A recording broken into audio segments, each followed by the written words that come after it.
Hi guys, as power sharing in Northern Ireland has not yet been restored due to demands from the DUP to dump the Northern Ireland Protocol, which of course is a direct result of Brexit, Sammy Wilson told British media that the Irish government shouldn't be interfering by suggesting that if the executive can't be restored, then another solution must be found.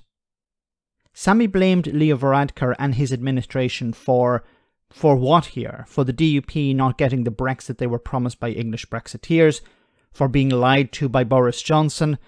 Have a listen to this. Mr Wilson, while we've got you here, can I ask you about the latest on return to a power-sharing agreement in Northern Ireland? The Irish Prime Minister, Leo Varadkar, said yesterday, if an agreement isn't formed soon, a plan B needs to be thought about. When do you think the people of Northern Ireland will get a government back?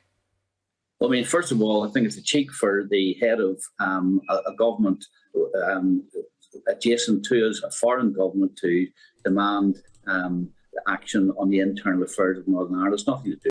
What do you mean it's nothing to do with them? Do you not understand how the Good Friday Agreement works? I understand that the DUP were against the Good Friday Agreement and probably still are against the Good Friday Agreement, but part of the Good Friday Agreement includes the involvement of the Irish and British governments working together when it comes to Northern Ireland. So it's nothing to do with the Irish government here. Do with him. He's the Taoiseach of a foreign country, and what happens in the United Kingdom is the responsibility of the government in the United Kingdom. And secondly, it affects him directly, doesn't it? It is your neighbouring country, and well, there are a lot of people who live and work in Northern Ireland and vice versa in Ireland who cross the border, and it's not. It's more than that. Yes, that's part of the problem here as well. That there are people who work on, who are in the Republic and work in Northern Ireland and vice versa, and they're affected by the Northern Ireland executive not being up and running. But it's much more than that. The Good Friday Agreement requires the British and Irish government working together for Northern Ireland, and they can't work together if the executive is not up and running. Not Germany, is it? It may be a neighbouring country, but it's a country which is partly responsible for the situation in Northern Ireland because of the... It's partly responsible. The Irish government didn't want Brexit. The EU didn't want Brexit. The people of Northern Ireland didn't want Brexit.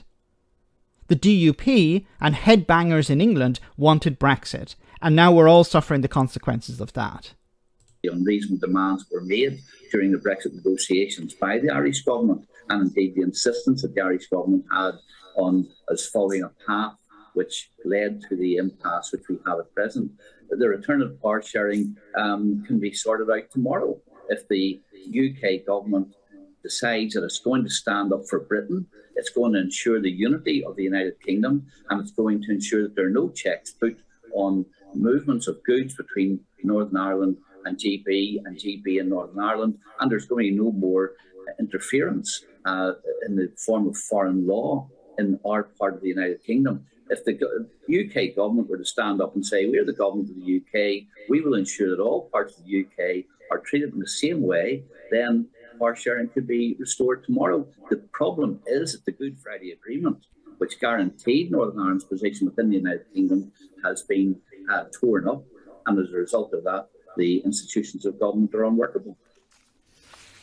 Sammy Wilson. You would think that the DUP would be campaigning for the United Kingdom to rejoin the single market. Because if the UK rejoined the single market, now it'd have to join the EU first, but if it were to rejoin the single market, there would be no border. There would be no need for a border. Like, they keep complaining about there's a border between Great Britain and Northern Ireland. Now, they say, well, just get rid of it. But if Great Britain is diverging on trade, and we're going to see the checks coming in October probably, that means that, and you see the British government signing trade deals with Mexico, bringing down standards, reducing protections, environmental protections and safety standards. They're not carrying out checks, for example, on goods coming into the country, not sufficient checks anyway. So the EU is saying, well, we need to protect the single market, and the single market begins in Northern Ireland. Like, the best way to get rid of these checks would be for the United Kingdom to rejoin the single market. Why are the DUP not campaigning for that? Because they seem to think that the opposite can exist. But we saw with the Windsor Framework, a majority of MPs backed it. You have no leverage here, Sammy Wilson and the DUP.